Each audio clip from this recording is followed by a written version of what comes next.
प्रभु यीशु मसीह के नाम में आप सभी को जय मसीह की। 2026 का पहला जो चंद्र ग्रहण है मार्च 3 तारीख और 4 तारीख को लगने वाला है। जी हाँ, और ये भारत में दिखाई देगा, इस प्रकार से बताया जा रहा है। तो ये एक ब्लड मून चंद्र ग्रहण होने वाला है और ये 2026 का पहला चंद्र ग्रहण बताया जा रहा है। चंद्र ग्रहण क्यों होता है? जब पृथ्वी सूर्य और चंद्रमा के बीच में आ जाती है तो जो पृथ्वी की जो छाया है वो चंद्रमा के ऊपर पड़ती है, उसके बाद में उसको चंद्र ग्रहण बोला जाता है। कई बार जो चंद्र ग्रहण है पूरी रीति से होता है, यानी कि पूरी रीति से जो पृथ्वी की छाया है वो चंद्रमा के ऊपर पड़ती है, यानी कि चंद्रमा का कुछ ही हिस्सा ढका रहता है। कभी जो चंद्रमा है बिल्कुल लाल हो जाता है, ब्लड की तरह लाल हो जाता है, जिसे ब्लड मून भी कहा जाता है। ये जो चंद्र ग्रहण होने वाला है वो ब्लड मून होने वाला है। वह एक प्राकृतिक खगोलीय घटना है, इससे डरने की जरूरत नहीं है। कई धर्मों में उसको अशुभ माना जाता है। जी हाँ, उस समय में कोई भी शुभ कार्य नहीं किया जाता, इस प्रकार से लोगों का विश्वास है। लेकिन जो प्रभु यीशु मसीह के ऊपर विश्वास करते हैं उनके लिए कोई भी अशुभ नहीं है। जी हाँ, चंद्रमा से डरने की जरूरत नहीं है। चंद्र ग्रहण जब होता है तो डरने की जरूरत नहीं है। विशेष करके कहा जाता है कि जो गर्भवती जो महिलाएं हैं उनको ये चंद्र ग्रहण से बचकर रहना चाहिए। इस प्रकार से दूसरे जो धर्म के लोग विश्वास करते हैं, लेकिन हम एक विश्वासी होने के नाते हमें इन सब चीज़ों के ऊपर बिलीव करने की ज़रूरत नहीं है, क्योंकि यह एक प्राकृतिक घटना है। लेकिन बाइबल चंद्र ग्रहण के विषय में क्या बोलती है? बाइबल में चंद्र ग्रहण शब्द नहीं है, लेकिन सूरज और चांद के ऊपर चिन्हों का उल्लेख बाइबल हमें बताती है। भविष्यवाणी के जो चिन्ह है बाइबल में, योएल नबी उसका 2 अध्याय 21 वचन में लिखा है, सूरज अंधकारमय हो जाएगा और चंद्रमा लहू सा हो जाएगा।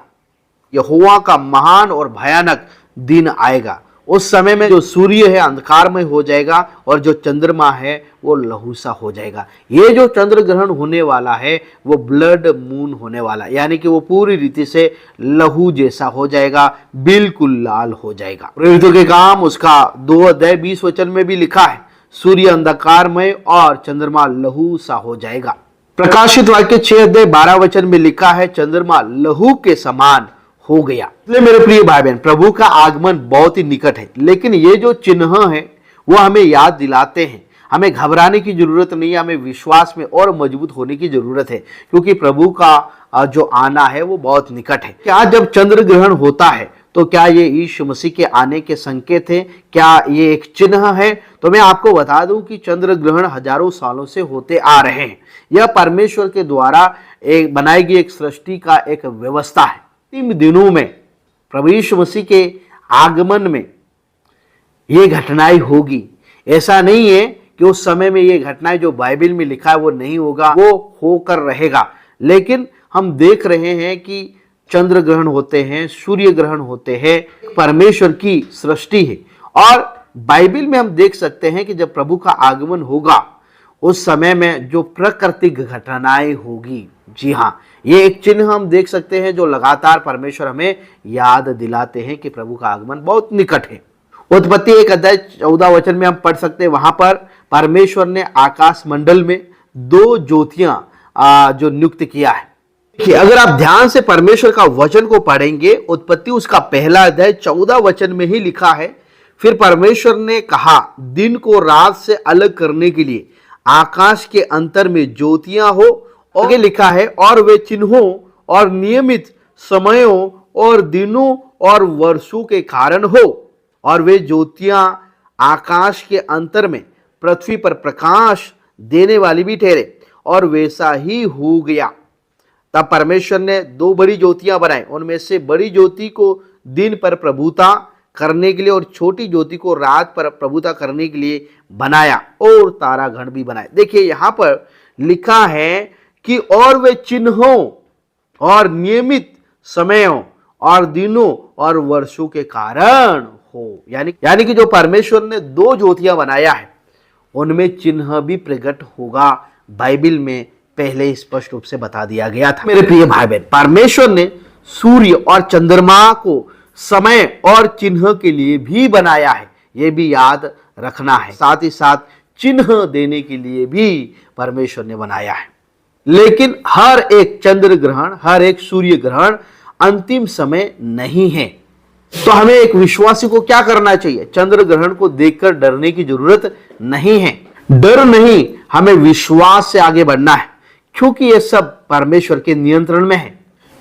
चंद्रमा है वो परमेश्वर की महानता को प्रकट करता है। लेकिन इस प्रकार की घटनाओं को देखकर हमें अनदेखा नहीं करना है, हमें जागते रहना है। बाइबल हमें बताती है कि अंत के समय में जो चंद्रमा है लहू के जैसा हो जाएगा।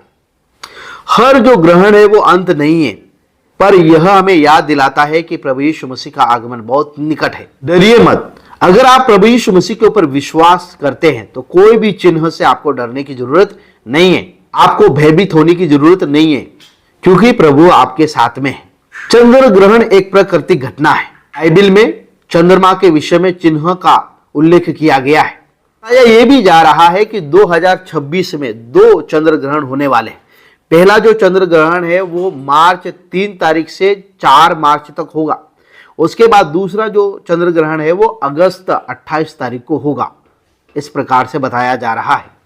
जब हम उत्पत्ति उसका पहला अध्याय 14 वचन पढ़ते हैं तो इन वचनों में अंत के समय में चिन्हों की बात की गई है।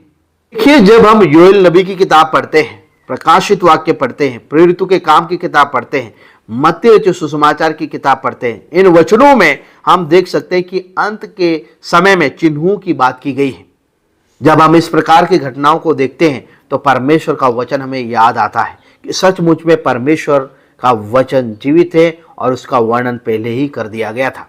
कुछ धर्म के लोग विश्वास करते हैं कि चंद्र ग्रहण के समय कोई भी काम नहीं करना चाहिए, उसको अशुभ मानते हैं, जैसे भोजन ना करना, गर्भवती महिलाओं को सावधानी रखना और के बाद स्नान करना। इस प्रकार से बहुत सारी धार्मिक परंपराएं, आपको ध्यान रखना है कि ये सब परंपराएं हैं, ये अंधविश्वास है। और जो लोग यीशु मसीह के ऊपर विश्वास करते हैं वो इन सब बातों पर विश्वास नहीं करते। इसलिए आपको डरने की जरूरत नहीं है। प्रार्थना करें, विश्वास में आगे बढ़े। आप सभी को जय मसीह की प्रेज़ लो।